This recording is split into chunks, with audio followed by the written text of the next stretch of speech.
What's up, everybody?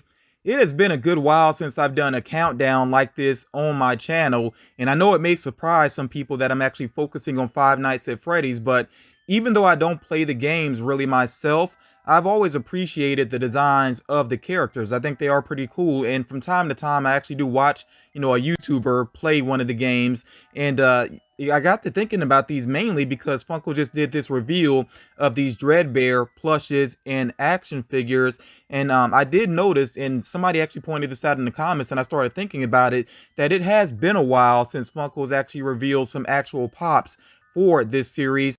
I honestly don't know why that is. I mean, we could speculate all day, but I don't know 100% for sure why that is. Some people speculate and say it's because the creator wasn't happy with some of the leaks that happened previously. Who knows? It could be related to the sales of the pops, whether or not they were strong enough. We really don't know. I mean, like I said, we could speculate all day, but what I want to do in this video, though, mainly is just focus on the design of the previous Funko Pops. And I'm not a fan of the series in terms of actually playing the games, but I do from time to time like to watch a YouTuber play, one of the games because, with the jump scares, of course, it can be very entertaining. So yeah, I have watched people previously play the games here and there. I think I especially like Markiplier when he plays the games because he really thinks deeply into the lore and he picks up on things that some other people really don't. So, some people just have fun with the jump scares, but I like the way that Markiplier actually really thinks deeply about it. But yeah, for this particular list, like I said, I'm going to base my list on the design. Okay, so I'm not trying to focus on the lore right now. I'm not trying to focus on covering all of the major characters that you may be familiar with if you are a fan. I'm just going purely off of design, which pops that I like. Also remember that these are just my opinions, so nobody should be surprised about my list because again, it's just me. This is just the way that I feel. Now, I do want you to, feel free to share your own list in the comments, of course. Okay, so you can express yourself in the comments, but remember again, this is just my list, my opinion. I'm not trying to speak for anybody else. And with that said, let me go ahead and get to my actual list, kicking things off with number 10 for me personally. I'm going with Withered Bonnie. And the reason why is because I do think it has a pretty unique design with the face not being completely there. And I like how it has the bottom teeth showing, which is a little bit of a creep factor there. The only reason this is not higher on the list, though, is because I really feel like Funko could have pushed this design even more. Could have made the face look more hollow. Could have done the red eyes, maybe even glow in the dark eyes there would have been nice. And the wiring as well. I think there should have been more done with the wiring to make this look even creepier. So yeah, I think Funko just didn't push the design quite enough, but it's still a pretty interesting pop when it comes down to it. So yeah, at number 10, Withered Bonnie.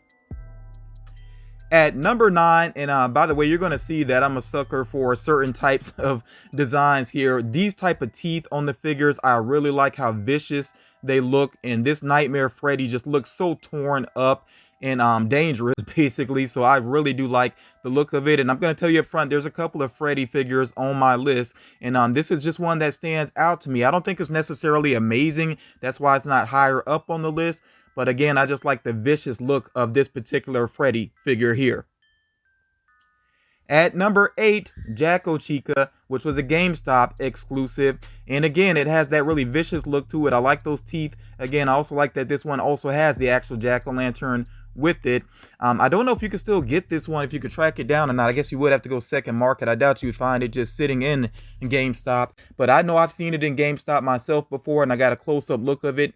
And I thought it was pretty cool looking. So yeah, at number 8 again, we have Jacko Chica. At number 7, I'm going with Dark Springtrap. Again, I like this sort of, really tattered look that's going on with it. I also like the paint job as well. It really looks metallic there, almost like a gunmetal type of look that it has going on. So I think that one, that makes it pretty interesting, the paint job in general. But then also the fact that you can actually see some of the internal, I was almost about to say organs, but not organs, the inner workings of it, basically, which are kind of like organs in a way, the way that they are designed. So that has that, creepiness going on with it. So yeah, I think Dark Springtrap was just pretty interesting. This is a Target exclusive.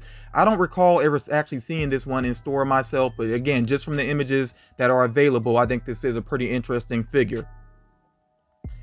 At number 6, here I have Ella, which was a GameStop exclusive. This one just has, that creepy doll factor. And I actually have a couple of friends that really get creeped out by dolls. They don't really bother me necessarily. As a matter of fact, I actually like horror movies that focus on creepy dolls. But yeah, this one, I like that it has such pleasant colors going on, but that creep factor is definitely there, mainly with the cracks and stuff that you see on her face, on her outfit, and even on the cup that she's holding there. Now, it is interesting as well that she has the wheels on her feet, and I'm sure somebody could tell me what exactly that's about. I'm assuming that, that's just the way that she was built, so she could actually move around. But I don't see that design with some of the other characters, so it's just something different there. And again, that she's mainly on the list, like I said, because of the creepy doll factor. Even if you took away those cracks that she has on her, I think she still would come off as a little bit creepy there, and I just like that about her. So yeah, number 6 again, we have Ella. At number 5, we have the Flocked Freddy, which was a Barnes & Noble exclusive. And I know some people don't really have Barnes & Noble in their area, so I don't know how widely released this one was. And it's kind of a simple figure, but I mean, Freddy is the face of the franchise, and I think him being flocked, of course, makes a lot of sense. So even though this is kind of a more simple figure within the series, I think it looks pretty cool. I'm not a big fan of the knobby knees, but I guess that just goes along with the animatronic design there. But yeah, the flocking on this figure is just very clean. And if you're not familiar with that term, if you're a new collector, flocking just means that it has the fur basically put over the design there, basically to represent what it would be like in real life. If this was an actual animatronic, it probably would be covered with, a fur-like material. So yeah, that's what it's representing there. And I think that job was done pretty well with it. So yeah, Freddy, somewhat of a plain figure here, but I think, like I said, it's a very good look for the character. And then at number 4, we have Ballora. I hope I'm saying that name correctly. Ballora, the Chase figure here. When I first saw this design, I was definitely amazed by it. I love the way that the face is opened up and you can see the mechanics beneath it, and it just looks so creepy. With the actual head sculpt there beneath the face, it almost reminds me of like Reptile from Mortal Kombat or something, the way when you really look at that design. And I love, of course, again, the vicious teeth, and her teeth are actually lined up in a way that's it just seems unnatural. It's just, even though they're like almost perfectly lined up, like it wouldn't make sense. Basically, she wouldn't be able to close her jaw all the way like that. So it's just off kilter basically, and I like that about it. And also I like that, she's actually up on her tippy toes there as well, being the ballerina that she is. So yeah, this one really stood out to me. The only reason that I didn't put this up even higher on the list is because they also did the Jump Scare Fun Time Foxy in this similar design, but I just don't think this particular figure looks as interesting as Ballora does. So yeah, I had to put Ballora up here on the list at number 4. And yeah, whenever I see that figure, I think it's just really awesome looking. At number 3 here, we have Twisted Wolf, and some people are going to notice, of course, that I do have kind of a bias towards the Twisted ones, because when they were revealed, I immediately was drawn to the look of this particular series. I think they're just amazing looking pops. I think it's my favorite FNAF wave of figures overall. So yeah, I mean, I had to represent a couple of them here on my list. And the Twisted Wolf just really stands out to me. I love the way that his left eye, is actually outstretched, and you can kind of see the mechanics behind it. That's a very cool look there. His teeth being all crooked and everything is pretty awesome, and it almost looks like he has a second row. It's kind of tough to see, but it almost looks like he has a second row of teeth going on. If anybody has the figure, you could let me know about that, or if you just know about his design in general, let me know if he actually has like a second row of teeth back there. And it could just be that they're so twisted out of place. That's the way it ends up looking.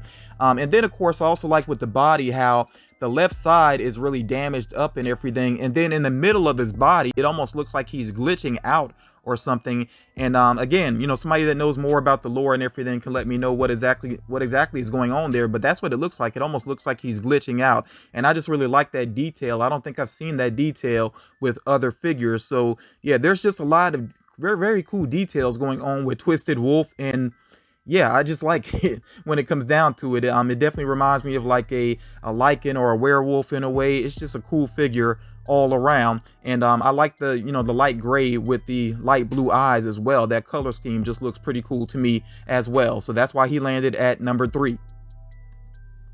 Now at number 2, and I know this one is one of the more simple looking figures, we have Phantom Foxy, but this one, whenever I look at it, it's just very pleasing to the eye. I love the color that it has going on. That sort of metallic dark green. It's almost military looking. It's just a really appealing color to me personally. It's almost like a gunmetal, but a green there. So yeah, I really do like the look of that. And you know, he has the hook hand going on, of course, and you see sort of a mix there of, I guess, what the animatronic would look like, and then the inner workings being revealed as well, like you see with some other figures also. So yeah, I mean, really, that's what it comes down to. I can't really point out too many specific details that I would say stand out about this figure, but it's mainly that color scheme that I love so much. It's just really appealing to the eye. So yeah, Phantom Foxy for me is at number 2. Now, I do want to, you know, give some honorable mentions as well, because there are a lot of FNAF Pops there. And if you're newer to collecting Pops, definitely make sure that you look at some of the previous figures that have been released. You can check out the Funko app or just do some Google searches to see what figures have been released previously. And then, of course, you can check the second market as well to see if you can try to get some of those older figures that are vaulted now.